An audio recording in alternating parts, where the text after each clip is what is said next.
जय श्री राम। विद्यार्थियों, पिछले वीडियो में हम लोगों ने कवितावली उत्तरकांड से अभी तक 2 कवित्त और 1 सवैया पढ़ा। कवित्त में हमने गोस्वामी तुलसीदास जी के जमाने की बेरोजगारी और भुखमरी के बारे में पढ़ा।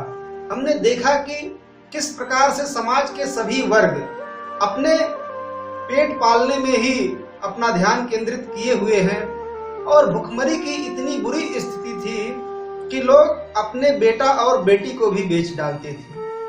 और यदि ऐतिहासिक दृष्टिकोण से हम लोग देखें तो ऐतिहासिक दृष्टिकोण से ये शासन मुगल सम्राट अकबर का शासनकाल था और मुगल सम्राट अकबर का शासनकाल बहुत ही अच्छा इतिहास में बताया जाता है। लेकिन यदि हम गोस्वामी तुलसीदास जी के इस कवित्व को देखें तो उसकी कलई यहाँ पर खुलती है कि वास्तव में जैसा इतिहासकारों ने लिखा है वो बिल्कुल सही नहीं है, बल्कि स्थिति कुछ और भी थी। और इसके बाद हमने आखिरी में एक सवैया पढ़ा था।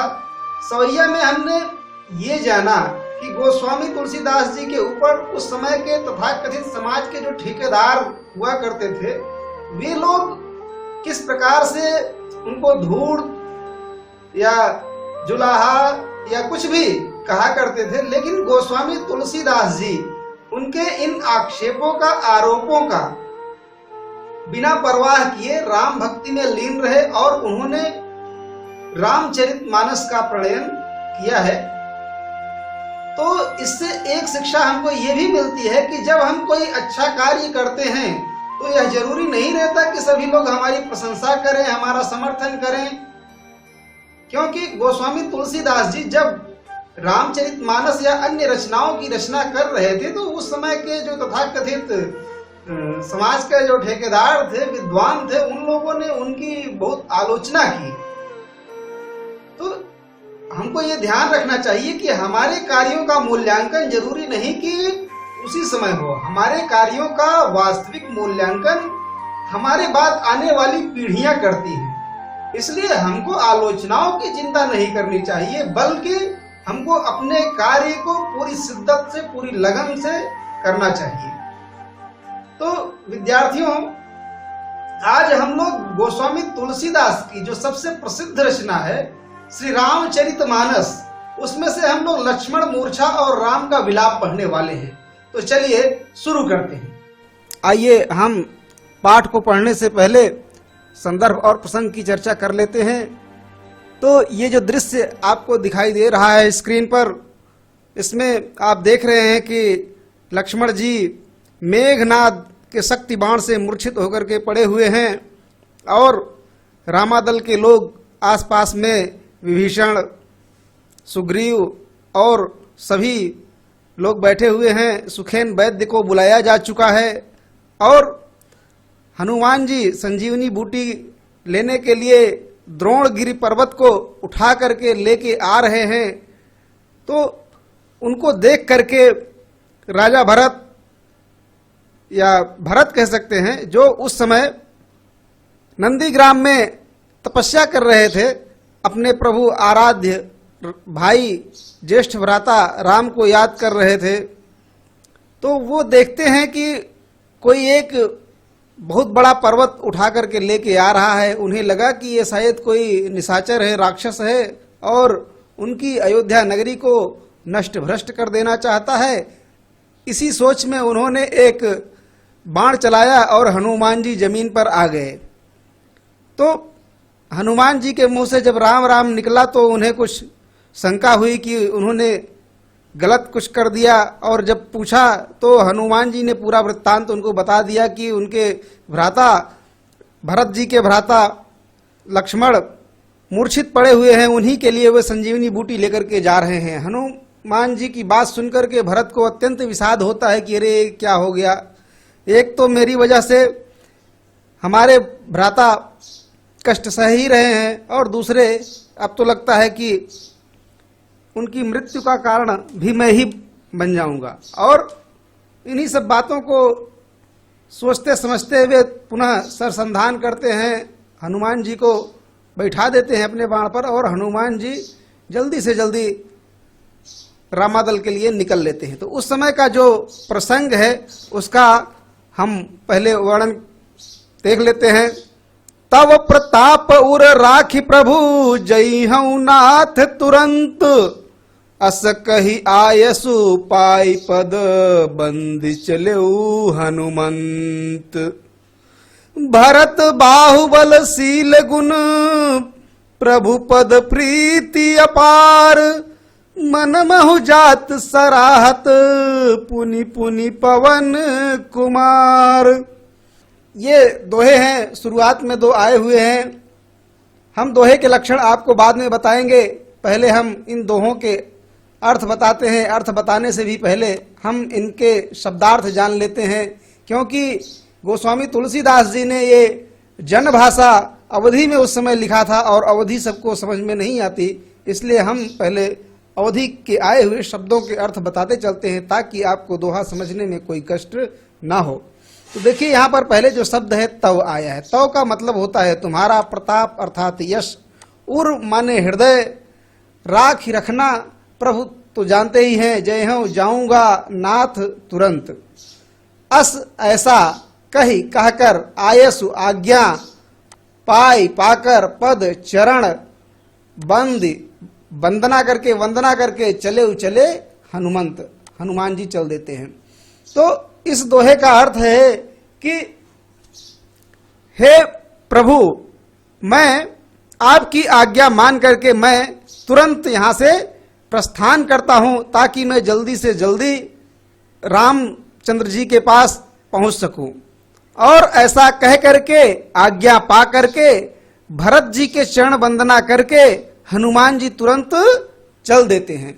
तो प्रश्न ये बनता है कि यह दोहा या इसका वक्ता कौन है? तो वक्ता इसमें जो है हनुमान जी हैं, और हनुमान जी किसकी आज्ञा पाते हैं? भरत की आज्ञा पाते हैं और चल देते हैं। अब वहां से वो चल देते हैं, फिर रास्ते में क्या होता है, रास्ते की बात देखते हैं दूसरे दोहे में। तो भरत बाहुबल शील गुण प्रभु पद प्रीति अपार, मन महु जात सराहत पुनि पुनि पवन कुमार। तो भरत के बाहुबल, बाहुबल भुजाओं के बल, उनके शील गुण और प्रभु पद प्रीति अपार, उनके भ्राता राम के चरणों में अपार प्रेम को देख करके बार बार वे उनकी सराहना करते हुए चले जा रहे हैं। कौन जा रहे हैं? तो हनुमान जी चले जा रहे हैं। और सराहना किसकी कर रहे हैं? भरत की, भरत के बाहुबल की, भरत के शील की, भरत के गुणों की, और भरत की श्री रामचंद्र जी के चरणों में जो अगाध प्रेम है, प्रीति है, उसकी वे प्रशंसा करते हुए, सराहना करते हुए बार बार पवन कुमार हनुमान जी चले जा रहे हैं।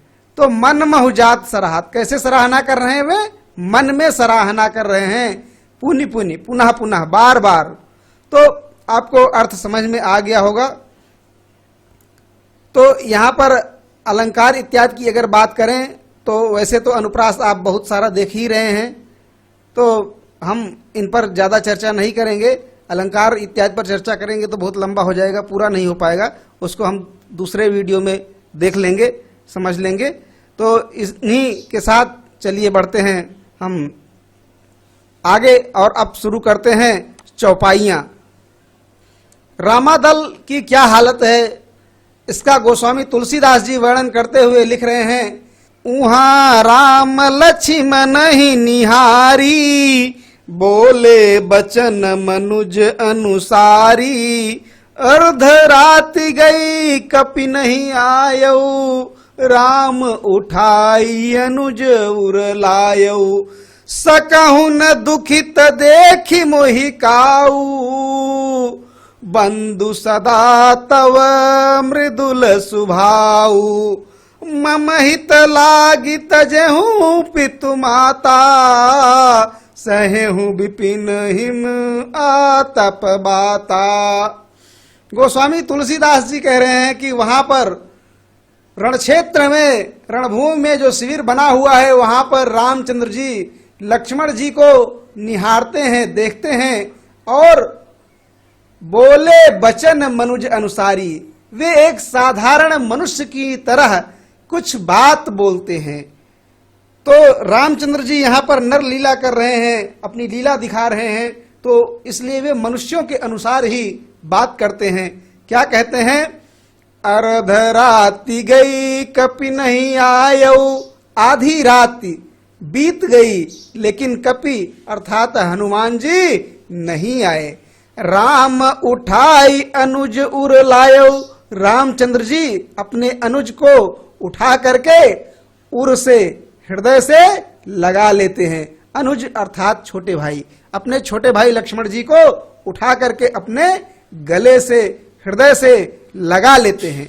आगे फिर वे लक्ष्मण जी के बारे में क्या कहते हैं जरा गौर से देखिए। सकहुन दुखित देखी मोहि काऊ, बंधु सदा तव मृदुल सुभाऊ। वे कह रहे हैं कि हे भाई लक्ष्मण, तुम मुझे कभी भी दुखी नहीं देखना चाहते थे। सकहुन दुखित देखी मोहि काहू, मोहि मतलब मुझे, दुखित दुखी, सकहु सकना, तो तुम मुझे कभी दुखी नहीं देखना चाहते थे, देख सकते थे। बंधु सदा तव मृदुल स्वभाव, हे बंधु तुम्हारा, तव माने तुम्हारा, सदा मतलब हमेशा, मृदुल मतलब मीठा, स्वभाव मतलब स्वभाव, मेरे प्रति आपका स्वभाव हमेशा बहुत ही मीठा, बहुत ही अच्छा रहा है। आगे लिखते हैं, मम हित लागी तजहू पितु माता, सहेहू विपिन हिम आतप बाता। मम हित, मम मतलब मेरा, हित मतलब भला, मेरे भले के लिए आपने तजेहु त्याग दिया, पितु माता, पिता और माता को आपने माता पिता को त्याग दिया मेरे हित के लिए। सहेहू विपिन, सहेहू मतलब सहना, विपिन मतलब जंगल, हिम मतलब ठंडी, आतप मतलब धूप, बाता मतलब तूफान। तो आप मेरे साथ जंगल में आए, विपिन में आए, और ठंडी, गर्मी, जाड़ा, बरसात सब कुछ आप मेरे साथ सहन कर रहे हैं, सहन कर रहे थे। अभी थे बोलेंगे, आगे बात करते हैं। सो अनुराग कहाब भाई, उठाऊ न सुनी मम बच बिकलाई। जव जन त्यों बन बंधु बिछोहू, पिता बचन मन त्यों नहीं ओहू। सुत बित नारी भवन परिवारा, हो ही जाहि जग बारही बारा। अस बिचारी जिय जागहु ताता, मिलई न जगत सहोदर भ्राता। जथा पंख बिनु खग अति दीना, मनि बिनु फनी करिबर करहीना। असमम जीवन बंधु बिनु तोही, जौ जड़ दैव जियावे मोही। जई हूँ अवध कवन मुहलाई, नारी हेतु प्रिय भाई गवाई। बरु अपजस सहते हूँ जग माही, नारी हानि विशेष क्षति नाही। तो गोस्वामी तुलसीदास जी कहते हैं कि प्रभु श्री रामचंद्र जी नर लीला करते हुए वो लक्ष्मण जी को संबोधित कर रहे हैं और कह रहे हैं कि हे भाई तुम्हारा वह प्रेम अनुराग अब कहाँ चला गया है। हे भाई तुम्हारा वह अनुराग प्रेम अब कहाँ चला गया। उठो, उठा हूं न मम सुनी, उठा हूं न सुनी मम बच बिकलाई। तुम मेरी बातों को, मेरे वचनों को सुन करके व्याकुल होकर के क्यों नहीं उठ बैठते हो। और आगे वे कह रहे हैं, जौ जन त्यों बन बंधु विछोहू। अगर मुझे मालूम होता, जनते मतलब जानता होता कि मुझे जंगल में आकर के अपने भाई से बिछुड़ना पड़ेगा। पिता बचन मनते हूं नहीं ओहू, उस समय मैं पिता की वचन नहीं मानता, पिता की आज्ञा का पालन नहीं करता। आगे देखिए वो कह रहे हैं, सुत बित नारी भवन परिवारा, सुत अर्थात पुत्र, वित्त वित्त अर्थात धन, नारी अर्थात स्त्री, भवन मकान, परिवारा परिवार। हो ही जा ही जग बारह बारह, हो ही मतलब होना, हो ही जा मतलब हो जाता है, जग मतलब संसार, बारह बारह मतलब बार बार। तो वो कह रहे हैं कि पुत्र, धन, स्त्री, मकान, भवन, परिवार, अगर व्यक्ति में पुरुषार्थ रहता है तो वो इसको पुनः प्राप्त कर सकता है। एक बार खोने के बाद इसको संसार में बार बार प्राप्त किया जा सकता है अगर व्यक्ति के अंदर पुरुषार्थ है तो।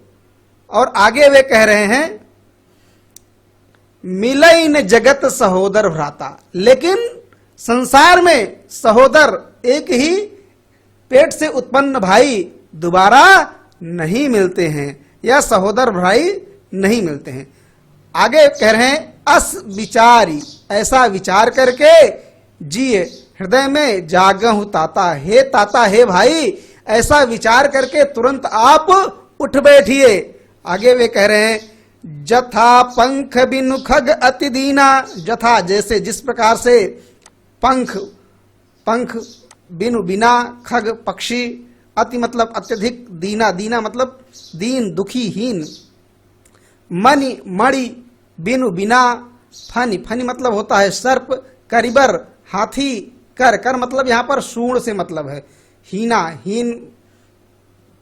तो गोस्वामी तुलसीदास जी कह रहे हैं कि जिस प्रकार से पंख के बिना पक्षी बहुत ही दीनहीन होता है, मणि के बिना जिस प्रकार से सर्प, भुजंग, नाग हीन होता है, सूंड के बिना हाथी जिस प्रकार से हीन होता है, सूंड के बिना जिस प्रकार से हाथी हीन होता है, और मणि के बिना फणी अर्थात सांप हीन होता है, पंख के बिना पक्षी दीनहीन होते हैं, उसी प्रकार से मैं हो गया हूं। अब तुम्हारे बिना मैं भी बहुत दीनहीन हो गया हूं। तो यहां पर अलंकार, उदाहरण अलंकार है, बहुत बढ़िया उदाहरण अलंकार है। आगे देखिए, असमम जीवन बंधु बिनु तो ही, हे भाई, इसी प्रकार से मेरा जीवन तुम्हारे बिना हो गया है। जौ जड़ दैव जियावे मोही, अब यदि अगर विधना मुझे जीवित रखती है तो मेरी भी हालत इसी प्रकार से होगी जिस प्रकार से बिना पंख के पक्षी, बिना मणि के सर्प और बिना सूंड के हाथी की होती है। अर्थात मैं शक्तिहीन रहूंगा, मुझमें कोई शक्ति नहीं रहेगी। और आगे फिर वे क्या कह रहे हैं, नीचे देखिए जो दो पंक्तियां हैं, जई हूं अवध कवन मुंह लाई, मैं अवध जाऊंगा तो अपना कौन सा मुंह लेकर के जाऊंगा। नारी है तु प्रिय भाई गंवाई, मैंने एक स्त्री के लिए अपना प्रिय प्यारा भाई गंवा दिया, खो दिया है। आगे, बरु अपजस सहते हूं जगमाही, नारी हानि विशेष क्षति नाही। गोस्वामी तुलसीदास जी कह रहे हैं कि प्रभु राम कहते हैं, बरु चाहे, बरु माने चाहे, अपजस अपयस, सहते सहना पड़ता, जग संसार में माही, नारी, वो कह रहे हैं कि चाहे मुझे संसार में अपयस ही क्यों ना सहना पड़ता, कि इन्होंने अपनी स्त्री को गवा दिया, लेकिन स्त्री की हानि कोई बहुत बड़ी हानि नहीं होती है, लेकिन अपने भाई को गंवाना बहुत बड़ी हानि है। तो यहाँ पर कुछ लोग जो है शंका कर सकते हैं कि गोस्वामी तुलसीदास जी ऐसा क्यों कह रहे हैं। तो गोस्वामी तुलसीदास जी ने जो यहाँ पर लिखा है, इसमें एक बात बताया है कि श्री रामचंद्र जी प्रलाप कर रहे हैं, नरलीला कर रहे हैं। प्रलाप का मतलब होता है तर्कहीन वचन, ऐसे वचन जो तर्क पर आधारित नहीं होते हैं, तो इसलिए नरलीला समझा जाए इसको। आगे हम बढ़ते हैं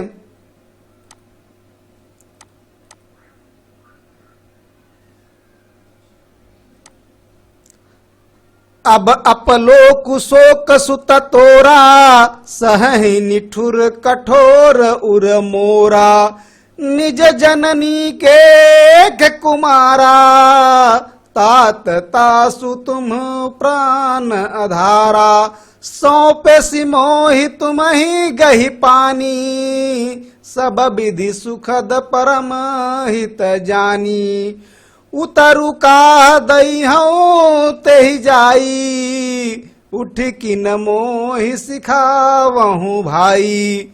बहुविधि सोचत सोच विमोचन, स्रवत सलिल राजीव दल लोचन। उमा एक अखंड रघुराई, नरगति भगत कृपाल दिखाई।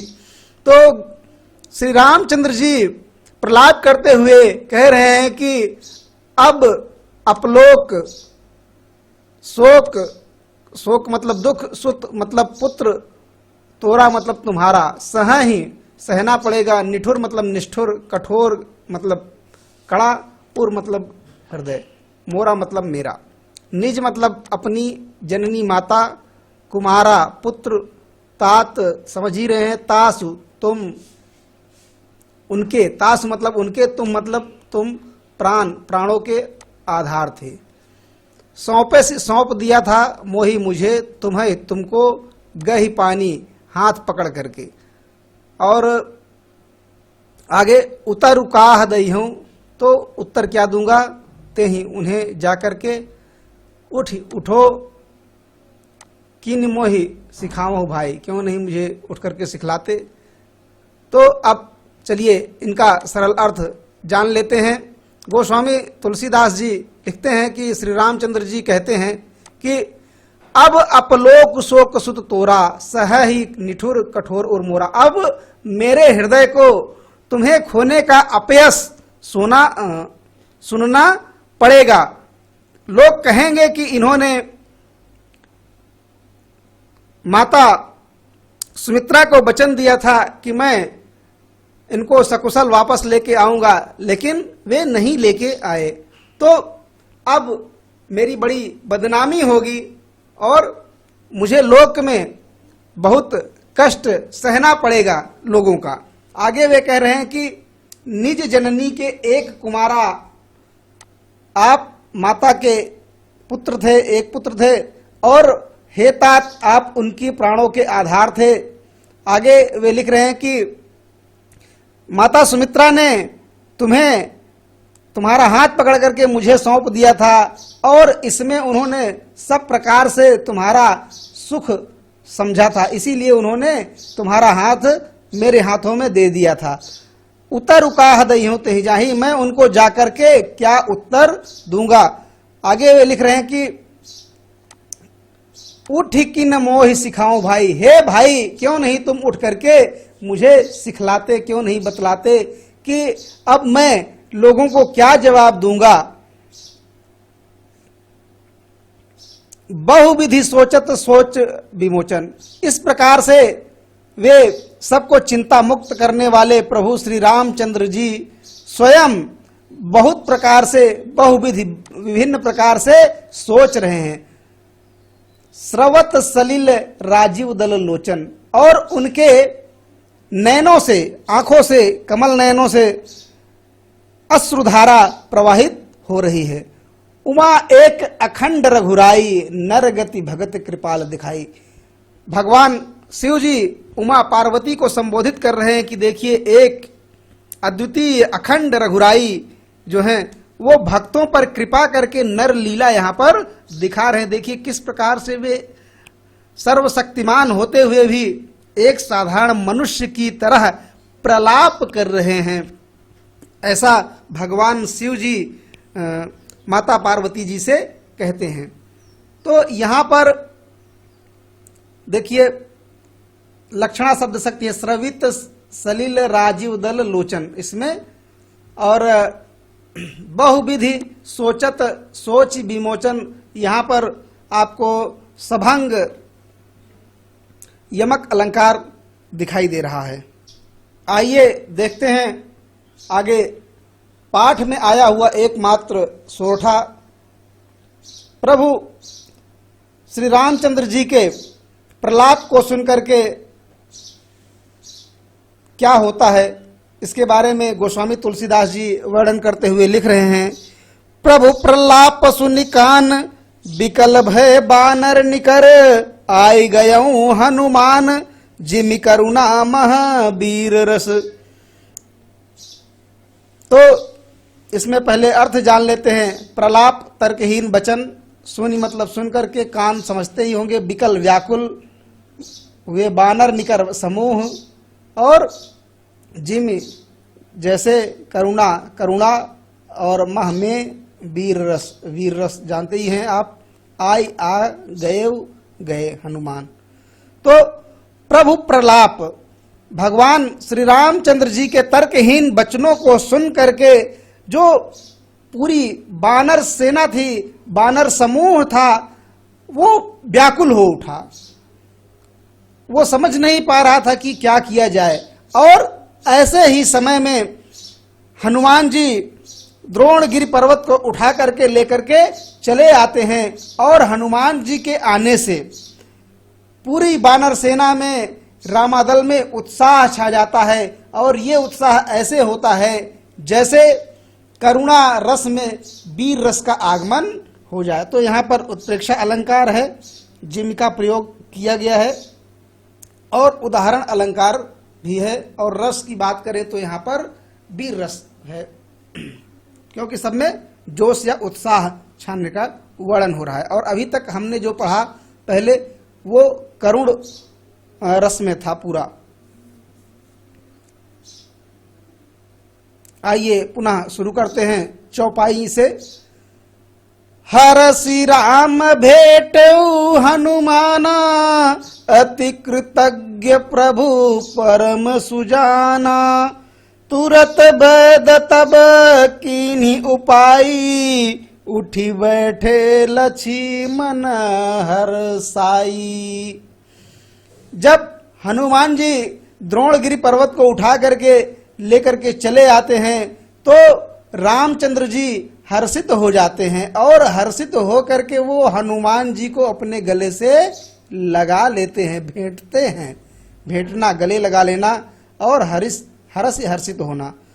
अति कृतज्ञ प्रभु परम सुजाना, जो प्रभु श्री रामचंद्र जी हैं वे हनुमान जी के अत्यंत कृतज्ञ हो जाते हैं। कृतज्ञ मतलब परोपकार को मानने वाला होता है। तो हनुमान जी ने जो उनके ऊपर परोपकार किया है द्रोणगिरि पर्वत को ला करके, उसके लिए वे उनके अत्यंत कृतज्ञ हो जाते हैं। और आगे जो पंक्ति है इसमें समझिए, तुरत वैद तब कीन्ही उपाई। जो वैद्य, सुखेन वैद्य था, जो लंका से आया था, या लंका से जिसको हनुमान जी ले आए थे, वो तुरंत युक्ति पूर्वक उस जड़ी बूटी से, संजीवनी बूटी से कुछ उपाय करता है, औषधि तैयार करता है, और उस औषधि के उपचार से उठी बैठे लक्ष्मण हर्षाई। तुरंत लक्ष्मण जी हर्षित होकर के उठ बैठते हैं, अर्थात लक्ष्मण जी ठीक हो जाते हैं, उनकी मूर्छा टूट जाती है। फिर इसके बाद का जो दृश्य है गोस्वामी तुलसीदास जी लिख रहे हैं। हृदय लाई प्रभु भेटेउ भ्राता, प्रभु श्री रामचंद्र जी अपने भाई को, भ्राता को हृदय से लगा करके भेंटते हैं, अकवार करते हैं, मतलब लक्ष्मण जी को श्री रामचंद्र जी गले लगा लेते हैं। और उस समय का जो दृश्य होता है, उसको दृश्य को देख करके क्या होता है वहां पर, ये आगे देखिए। हर से सकल भालु कपि भ्राता, तो सभी, सकल मतलब संपूर्ण, सभी भालू कपि माने बंदर, और भ्राता मतलब समूह। तो सभी भालू बंदरों का जो समूह था, जो राम की सेना थी, उसमें सभी लोग हर्षित हो जाते हैं, खुश हो जाते हैं। उसके बाद फिर कपि, हनुमान जी पुनि वैद तहाँ पहुंचावा। हनुमान जी तुरंत वैद को जहां से ले आए थे वहीं पर वापस पहुंचा देते हैं, अर्थात लंका छोड़ देते हैं। जे ही विधि तब ही ताहि लई आवा, जिस प्रकार से ले आए थे उसी प्रकार से उनको ले जाकर के वापस लंका छोड़ आते हैं। अब बढ़ते हैं आगे और देखते हैं अगली चौपाई।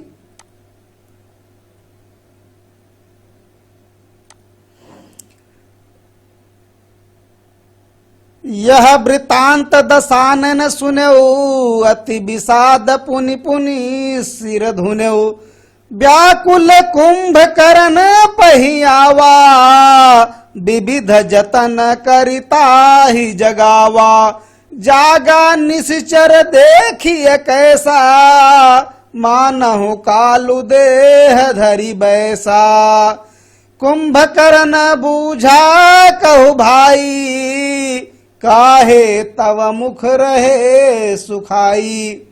आइए पहले कठिन शब्दों के अर्थ जान लेते हैं। वृत्तांत वर्णन होता है बखान, दशानन दस्कंधर, सुने सुना, अति अत्यधिक विषाद दुख, पुनि पुनि बार बार सिर धुनना पछताना, व्याकुल कुंभकर्ण पहि मतलब पास आवा आया, विविध जतन जतन मतलब यत्न प्रयास कर करके ताहि उसको जगावा जगाया, निश्चर राक्षस देखिए देखने में कैसा लगता है, मानो कालु काल मृत्यु देह शरीर धरि धारण करके वैसा।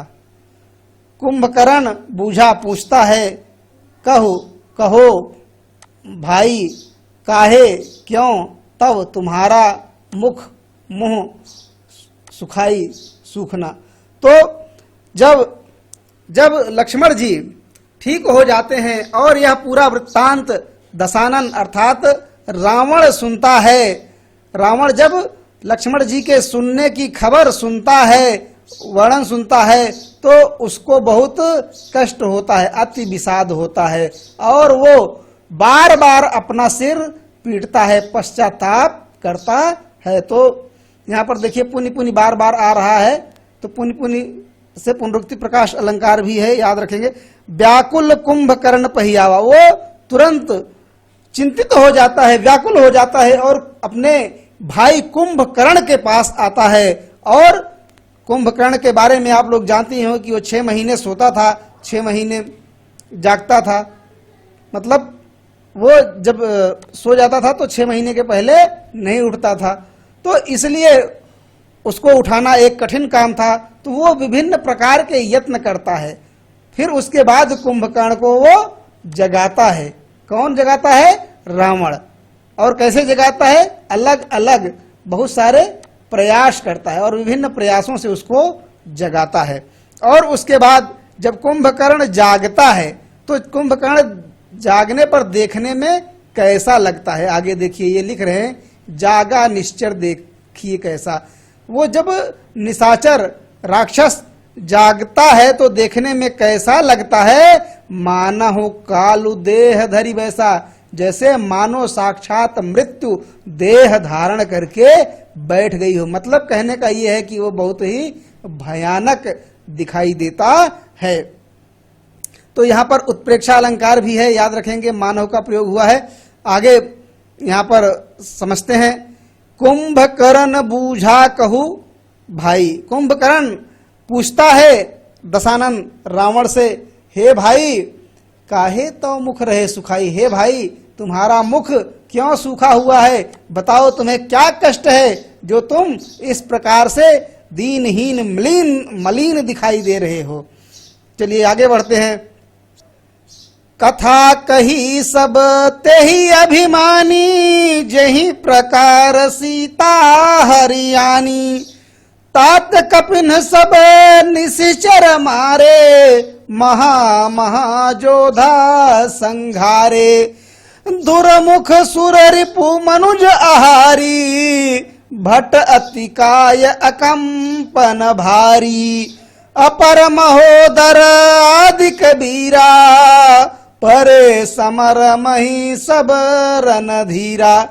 गोस्वामी तुलसीदास जी कहते हैं कि दस्कंधर अपने भाई जब कुंभकर्ण के पास जाता है और उसको जगाता है, उसके बाद फिर सब उससे कहता है कि किस प्रकार से कथा कही सब तेहि अभिमानी। तो सारी कथा, पूरा वृत्तांत गर्वपूर्वक वो बताता है। जे ही प्रकार सीता हरियाणी, जिस प्रकार से वो सीता का हरण करके ले आया था। कौन बताता है? रावण। किसको बताता है? कुंभकर्ण को बताता है। और आगे वो बताता है जो दुखद घटना है, तात कपिन सब निश्चर मारे। हे भाई, उन कपिन मतलब बंदरों ने, भालू बंदरों की सेना से रामचंद्र के सैनिकों ने सारे हमारे निशाचरों को, राक्षसों को मार डाला है। महा योद्धा संघारे, हमारे जो बहुत बड़े बड़े योद्धा थे उनका संहार कर दिया है। और आगे और लिख रहे हैं कि कौन कौन से बड़े बड़े योद्धा मारे गए हैं, तो उनके बारे में बता रहे हैं कि दुर्मुख, बुरे मुंह वाला दुर्मुख, और सुर रिपु, सुर अर्थात देवता, रिपु मतलब दुश्मन, देवताओं का दुश्मन अर्थात जो देवताओं का दुश्मन शत्रु हो, देवांतक, देवताओं का जो अंत कर दे हो, देवांतक। और मनुज आहारी, जो मनुष्यों को खा जाता है उसको कहते हैं मनुज आहारी। तो मनुज आहारी को अर्थात नरों का अंत कर देने वाला नरांतक। भट्ट, अतिकाय, विशाल शरीर वाला। अकंपन जो सेनापति था उसकी बात कर रहे हैं, भारी। तो अपर, महोदर, आदिक बीरा, आदिक मतलब आदि, तो समरमहि अर्थात रणभूमि में सभी रणधीरा। तो कह रहे हैं कि उन्होंने, भालू बंदरों की सेना ने उनके, हमारे दुर्मुख, सुररिपु अर्थात देवांतक, नरांतक, भट्ट, अतिकाय, अकंपन और महोदर जिसका बहुत बड़ा पेट, महाउदर बहुत बड़ा पेट वाला जो था, ये सब वीरों को जो है उन्होंने मार डाला है और ये सभी रणभूमि में पड़े हुए हैं। तो इस प्रकार से वो अपनी पराजय की कथा बताता है। कौन बताता है? रावण बताता है। किसको बताता है? अपने भाई कुंभकर्ण को बताता है कि किस प्रकार से उन्होंने, किस प्रकार से बंदरों ने, कपियों ने हमारे बड़े बड़े राक्षस योद्धाओं को खेत कर दिया है। आगे आखिरी दोहा पढ़ते हैं, इसमें क्या है देखिए, समझते हैं। सुनि दस कंधर बचन तब कुंभकर्ण बिलखान, जगदम्बा हरियाणी अब सठ चाहत कल्याण। तो दोहे में अर्थ समझ लेते हैं। सुन करके दसकंधर रावण के वचन तब कुंभकर्ण बिलखाना, रोने लगता है, बिलखने लगता है। जगदम्बा, यहाँ पर देखिए थोड़ी गलती है, जगदम्बा हरि आनी, आनी है यहाँ पर, ये भी गलती है थोड़ी। तो जगदम्बा अर्थात जगत जननी को हर करके ले आया है। सठ अर्थात दुष्ट, चाहत चाहना, कल्याण। तो कह रहे हैं कि कुंभकर्ण बिलखते हुए दसकंधर से कहता है कि हे भाई, तुमने तो बहुत बड़ी दुष्टता की, तुमने तो जो है जगत जननी जगदम्बा को ही हर लिया और अब कल्याण चाहते हो। बताओ भला ऐसा कैसे संभव है? तुमने इतना बड़ा पाप का कार्य किया है और इसमें तुम चाहते हो अपना कल्याण। तुम्हारा कल्याण भला कैसे हो सकता है? अर्थात तुम्हारा कल्याण नहीं हो सकता है। अब हम लोग बात कर लेते हैं आगे, इसमें जो हम लोगों ने पढ़ा दोहा, चौपाई, सोठा, तो इनके क्या लक्षण इत्यादि होते हैं, चलिए देख लेते हैं फटाफट।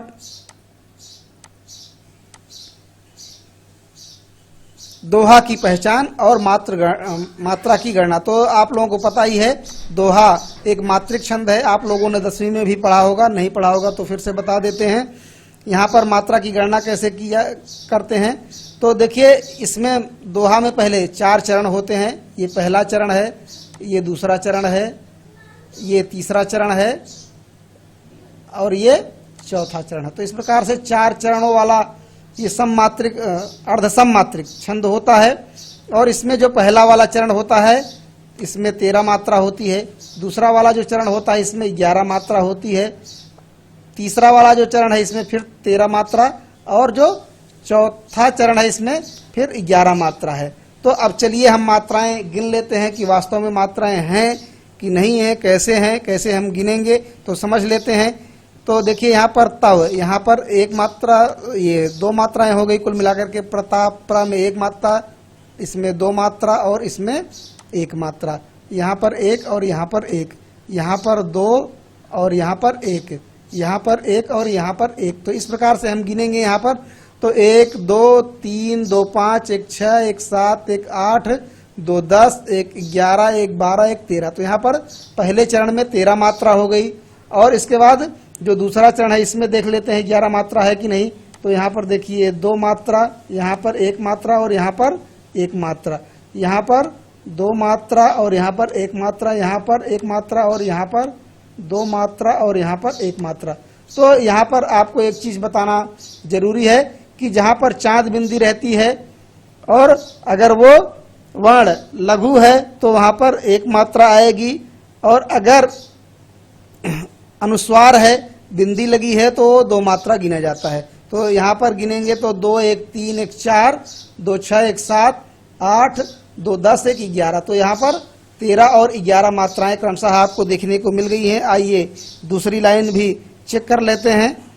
तो यहाँ पर 1, यहाँ पर 1, यहाँ पर 1 और यहाँ पर 1, यहाँ पर 2 हो जाएगी, और यहाँ पर 1 और यहाँ पर 1, यहाँ पर 2 हो जाएगी, और यहाँ पर 1 मात्रा, यहाँ पर 1 और यहाँ पर 1। तो इस प्रकार से हम गिनेंगे 1 2 3 4 2 6 1 7 1 8 2 10 1 11 1 12 1 13 मात्राएं यहाँ पर हो जाती हैं। अब फिर यहाँ पर गिनते हैं तो 1 1 2 1 3 और यहाँ पर 2 मात्रा, 3 2 5 1 6 1 7 1 8 2 10 और 1 11। तो यहाँ पर ये हो गई 11 मात्रा। तो इस प्रकार से दोहा जो छंद होता है इसमें कुल मिलाकर के 4 चरण होते हैं। पहले और तीसरे चरण में 13 मात्रा, दूसरे और चौथे चरण में 11 मात्राएं, और अंत में लघु आता है। तो दोहा की पहचान आपको समझ में आ गई होगी। इसके अलावा हम लोगों ने दोहे के अलावा जो है सोरठा पढ़ा है और चौपाई पढ़ा है। तो आइए अब हम देख लेते हैं आगे सोरठा छंद हम लोगों ने पढ़ा था। इसमें हम पहले मात्राएं लगा लेते हैं। तो यहाँ पर 1 मात्रा, यहाँ पर 1 मात्रा, यहाँ पर 1, यहाँ पर 2 और यहाँ पर 1, यहाँ पर 1 और यहाँ पर 1, यहाँ पर 2 और फिर यहाँ पर 1, यहाँ पर भी 1 1 1 और यहाँ पर 1 और यहाँ पर ये ए है तो 2 मात्रा हो जाएगी, और यहाँ पर बड़ा है 2 मात्रा, 1 1 1 1 और 1। तो दोहा जो होता है ये सोरठा जो होता है दोहे का उल्टा होता है। इसमें भी 4 चरण होते हैं, लेकिन जो पहला चरण होता है और तीसरा चरण होता है इसमें 11 मात्राएं होती हैं। दूसरे और चौथे चरण में इसमें 13 मात्राएं होती हैं। तो यहाँ पर देखिए मात्राएं गिन लेते हैं। 1 2 3 2 5 1 6 1 7 1 8 2 10 1 11। तो यहाँ पर 11 मात्राएं हमको मिल गई हैं, और यहाँ पर 3 1 4 2 6 2 8 2 10 10 3 13। तो यहाँ पर 13 मात्राएं हमको मिल गई हैं। अब इसी प्रकार से यहाँ पर नीचे भी अगर हम गिनेंगे तो यहाँ पर 2 हो जाएगी, और ये 1 हो गया, 3 4 5 6 7 8 2 10 और 1 11। तो यहाँ पर 11 मात्राएं हो गई तीसरे चरण में। अब चौथे चरण में देखेंगे तो 1 2 3 4 2 6 फिर 7 1 8 2 10 11 12 और 13 मात्राएं। तो चौथे चरण में फिर यहाँ पर देखिए 13 मात्राएं हो गई। तो आप लोगों को सोरठा भी समझ में आ गया होगा। अब बढ़ते हैं आगे और जान लेते हैं चौपाई क्या होती है। आइए जान लेते हैं चौपाई के बारे में। चौपाई एक सममात्रिक छंद है। इसकी पहचान ये है कि इसके प्रत्येक चरण में 16 मात्राएं होती हैं। तो चलिए मात्रा गिन लेते हैं। यहाँ पर सबसे पहले हम देखेंगे 1 मात्रा यहाँ पर हो जाएगी, यहाँ पर 2 मात्रा, यहाँ पर 2 और यहाँ पर 1 मात्रा, यहाँ पर 1 1 1 1, यहाँ पर भी 1, यहाँ पर 1, यहाँ पर 2 और यहाँ पर 2। तो ये पहला चरण हो गया, यहाँ से यहाँ तक पहला चरण। अब इसे मात्राएं गिनेंगे तो 1 2 3 2 5 1 6 1 7 1 8 1 9 1 10 1 11 1 12 और 4 16 मात्राएं हो गई। चलिए हम दूसरे चरण में भी देख लेते हैं। तो यहाँ पर 2 और 2 ये 4 हो गया। यहाँ पर 1 2 3 4 3 7 1 8 1 9 1 10 1 11 1 12 और 2 14 और 2 16 मात्राएं, यहाँ पर भी हो गई 16 मात्राएं। अब यहाँ पर अगर देखते हैं तो 1 2 यहाँ पर ये रा बड़ा है तो यहाँ पर 2 मात्रा और ये 1 हो गया। 1 2 1 1 1 2 और 2 1 1। अब यहाँ पर तीसरे चरण में देखते हैं तो ये यहाँ पर कुल मिलाकर के 1 2 2 4 1 5 1 6 1 7 1 8 1 9 1 10 2 12 2 14 2 16 मात्राएं। और इसी प्रकार से यहाँ पर देखेंगे 2 1 3 1 4 2 6 1 7 1 8 1 9 1 10 1 11 1 12 12 2 14 15 और 16। तो ये 16 मात्राएं हो गई। तो इस प्रकार से हमने जान लिया कि जो चौपाई होती है उसके प्रत्येक चरण में 16-16 मात्राएं होती हैं, इसीलिए इसको सममात्रिक छंद कहा जाता है। तो अभी तक हमने जो ये पूरा पाठ पढ़ा रामचरितमानस का लंका कांड से संबंधित लक्ष्मण मूर्छा, तो इसमें पूरे में अवधी भाषा का प्रयोग किया गया है। और सभी जानते हैं कि रामचरितमानस की जो भाषा है वो अवधी है। और इसके अलावा हमने इसके पहले जो कवितावली पढ़ा था, तो कवितावली ब्रजभाषा की रचना है गोस्वामी तुलसीदास जी की, आप लोग जानते ही हैं। तो इसलिए भाषा को लेकर के बिल्कुल कंफ्यूज नहीं होना है विद्यार्थियों, ये बात याद रखना है। जिन लोगों ने चैनल को सब्सक्राइब नहीं किया है वे लोग कृपया चैनल को भाई हमारे सब्सक्राइब कर लें, ताकि आप लोगों के लिए ऐसे ही वीडियो हम बनाते रहें। और आप लोगों को बहुत बहुत धन्यवाद।